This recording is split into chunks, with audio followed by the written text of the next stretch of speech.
Hello dear students, আরও একটি ইংরেজি ক্লাসে তোমাদের সবাইকে স্বাগতম। আমি বাদশা স্যার তোমাদের সাথে আছি তোমাদের ইংরেজির যে কোনো সমস্যার সমাধান নিয়ে। তোমরা আমাদের যে ফেসবুক পেজ এবং ইউটিউব চ্যানেল আছে সেইখানে সকল ধরনের সমস্যার সমাধান পেয়ে যাবে ইংরেজির। তাই তোমরা যদি চ্যানেলে নতুন হয়ে থাকো তাহলে চ্যানেলটিকে সাবস্ক্রাইব করে নাও, যাতে করে তোমরা সকল ভিডিও সবার আগে পেতে পারো। আর যদি তোমরা পেজ থেকে দেখে থাকো তাহলে আমাদের পেজটাকে ফলো দিয়ে রাখো, যাতে করে পেজের সকল ভিডিও তুমি সবার আগে পেতে পারো। তাহলে আজকে আমরা কি নিয়ে আলোচনা করব সেটা একটু দেখি। আজকে আমরা আলোচনা করব দুটি খুবই ইম্পর্টেন্ট ভার্ব, সেটা হলো ট্রানজিটিভ এবং ইনট্রানজিটিভ নিয়ে। ঠিক আছে, আমরা আলোচনা করব কি নিয়ে? ট্রানজিটিভ এবং ইনট্রানজিটিভ নিয়ে।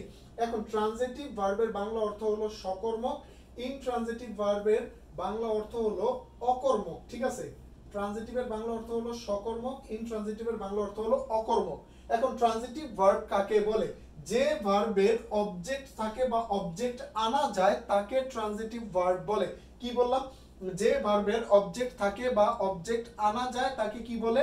তাকে বলে ট্রানজিটিভ ভার্ব। আর যে ভার্বের অবজেক্ট থাকে না বা অবজেক্ট আনা যায় না তাকে বলে ইনট্রানজিটিভ ভার্ব। তার মানে আমি বুঝতেছি আমাকে ট্রানজিটিভ ইনট্রানজিটিভ শিখতে হলে প্রথমে শিখতে হবে অবজেক্ট কাকে বলে। দেখো, অবজেক্ট কাকে বলে?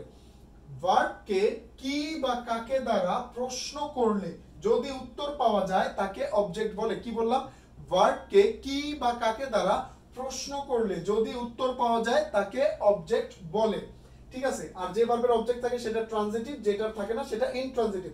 এখন বিষয়টা আমরা এক্সাম্পলের মাধ্যমে ক্লিয়ার হবে। ঠিক আছে, প্রথমে এই এক্সাম্পলটা দেখো।